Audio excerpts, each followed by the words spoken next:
দুনিয়াতে সফল না ব্যর্থ এটা বলতেই পারবে না। মুমিন তার জীবনে, তার লাইফে, তার চলার পথে দুনিয়া থেকে কবর পর্যন্ত যে কতদিন হায়াত পেয়েছে, এই হায়াতের ভিতরে সে কি সফল মানুষ নাকি ব্যর্থ মানুষ সেটা নিজে পরীক্ষাও করতে পারবে না। কেন? কারণ পরীক্ষার জায়গা একটাই, মরার পর। পরীক্ষার জায়গা মরার পর। সফল মুমিন, মুমিনের আরো অনেক সিফাত আল্লাহ পাক বর্ণনা করেছেন।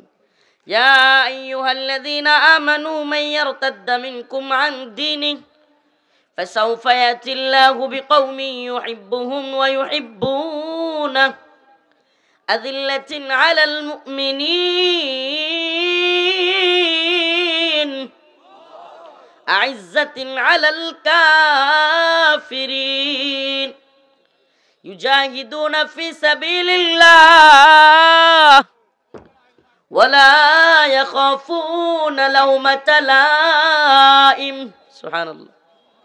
আল্লাহ পাক মুমিনের গুণাবলী বর্ণনা করতে গিয়া বলেন, যদি কেউ দিন ত্যাগ করে, দিন থেকে চলে যায়, এই দিন থেকে, ইসলাম থেকে মুখ ফিরিয়ে নেয়, আল্লাহ বলেন মাইয়ারতাদ্দা ইয়া আইয়ুহাল্লাযীনা আমানু মান ইয়ারতাদ্দা মিনকুম আন দীনিহি ফাসাউফা ইয়াতিল্লাহু বিকওম, আমি তাদের পরিবর্তে আরেকটা জাতিকে তৈরি করব। সুবহানাল্লাহ।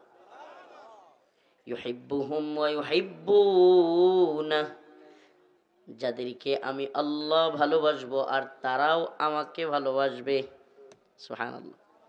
আযিল্লাতিন আলাল মুমিনিন আ'ইজ্জাতিন আলাল কাফিরিন, তারা মুমিনদের ব্যাপারে নমনীয় হবে, কাফেরদের ব্যাপারে শক্ত হবে।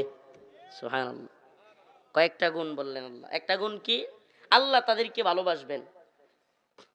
আল্লাহ পাক মুমিনদেরকে কি করবেন? ভালোবাসবেন, যারা দ্বীনকে আঁকড়ায় ধরে রাখবে। আল্লাহকেও তারা ভালোবাসবে।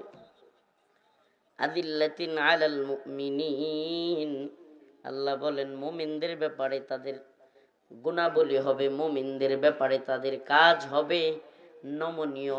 সুবহানাল্লাহ। ওই যে রাসূলের ব্যাপারে আল্লাহ পাক যে আয়াত সূরাতুল ফাতহিতে বলেছেন, ওই আয়াতের নমুনা হবে তারা।